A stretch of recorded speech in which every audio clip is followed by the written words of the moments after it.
আবারও নিম্নচাপ গত দুদিনের বৃষ্টিতে শিলাবতী নদীর জলস্তর বৃদ্ধি পেয়েছে, ফলে কাঠের সাঁকো ডুবেছে। যোগাযোগ বিচ্ছিন্ন হতে চলেছে একাধিক গ্রামের। চরম চিন্তায় নদীর তীরবর্তী এলাকার মানুষজন। আশঙ্কায় দিন কাটাচ্ছেন একাধিক শিলাবতী নদীর ভাঙনে জল ঢোকার আশঙ্কায়। শিলাবতী নদীর দুর্বল বাঁধগুলি ভাঙার আশঙ্কা হলে দুশ্চিন্তায় নদীর তীরবর্তী এলাকার মানুষজন। পশ্চিম মেদিনীপুরের চন্দ্রকোনা 2 নম্বর ব্লকের ওপর দিয়ে বয়ে যাওয়া শিলাবতী নদী এলাকায় কাঠের সেতুটি ডুবেছে জলে। ঘাটালে ইতিমধ্যে বন্যার জলে জলমগ্ন। আবারও এই জল গিয়ে পড়বে ঘাটালে, আবারও প্লাবনের আশঙ্কা ঘাটালবাসীর। পাশাপাশি কিছুদিন পরেই বাঙালির শ্রেষ্ঠ উৎসব দুর্গোৎসব। এই নিম্নচাপের প্রভাবে মৃৎশিল্পী থেকে মণ্ডপ শিল্পীরা চরম দুশ্চিন্তায়। প্রতিমা ঠিক সময়ে মণ্ডপে পৌঁছে দিতে পারবেন কিনা, মণ্ডপ শিল্পীরাও খুব চিন্তিত। সঠিক সময়ে মণ্ডপ সজ্জার কাজ তুলে দিতে পারবেন কিনা। ইতিমধ্যে বাঁশ এবং কাঠামোর কাজ শেষ পর্যায়ে। নিম্নচাপের প্রভাবে বাড়ির মধ্যে চলছে থিমের কারুকার্য।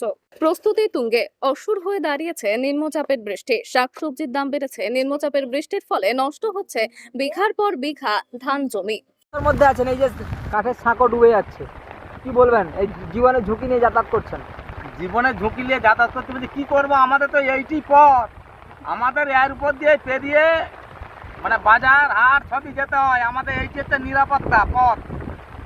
আর এই রকম অনেক গ্রামই জলের বিচ্ছিন্ন হয়ে গেছে, যোগাযোগ করতে পারছে না কারোর সঙ্গে। এই পোল দিয়ে যেতে হবে, তাই এইটুকু রয়েছে বলে এখন যাচ্ছি।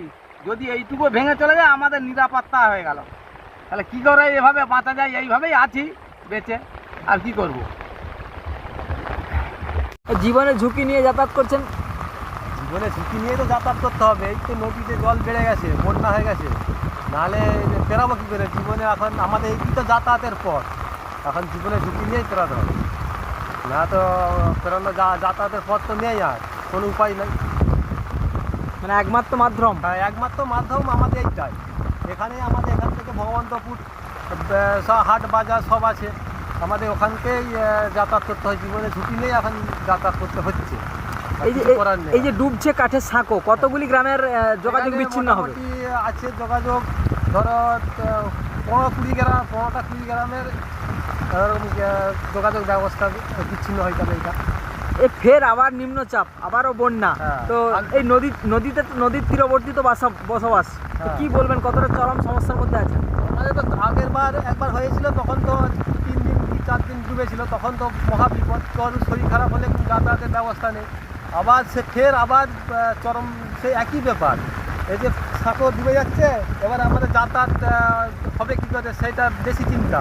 কারণ শরীর খারাপ হলে এখানেই মারা যাবে, কেউ যেতে পারছে না।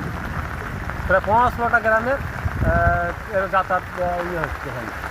আপনার নাম? সাঁকোটা। আমার নাম তুহিন ঘোষ।